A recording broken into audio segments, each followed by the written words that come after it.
আচ্ছা, যেটা বলার জন্য এসেছিলাম। দুর্গাপূজার অপেক্ষার আর মাত্র ৬২ দিন। এবারের পূজা সেলিব্রেশনটা একটুখানি ইউনিক করার জন্য আমি হাজির হয়েছি আমার পূজা সিরিজ নিয়ে। আজকে পূজা সিরিজের প্রথম পর্ব, আলপনা পর্ব।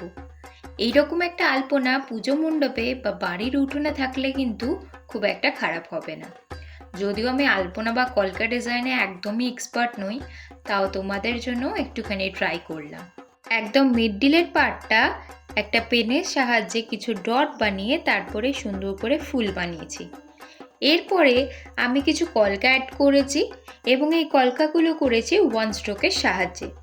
এখানে 000 তুলি আর ক্যামলিনের রেড অ্যাক্রিলিক কালারটা অল্প জলের সাথে মিশিয়ে আমি ইউজ করেছি।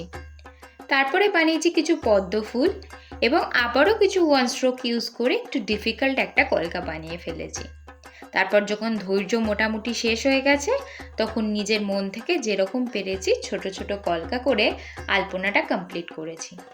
প্রায় 2.5 ঘন্টা সময় লেগেছে এই পুরো কাজটা কমপ্লিট করতে। যদি তোমাদের আরও কিছু ইজি আলপনা ডিজাইন লাগে আমাকে অবশ্যই জানিও, আমি আরও কিছু ইজি জিনিস ক্রিয়েট করার চেষ্টা করব। আসলে কি বলো তো, আমাদের ঘরের মেঝেতেই আলপনাটা করে দেখানো তোমাদেরকে সম্ভব নয়, না হলে অবশ্যই আমি মেঝেতে করে দেখাতাম যে জিনিসটা কেমন লাগছে।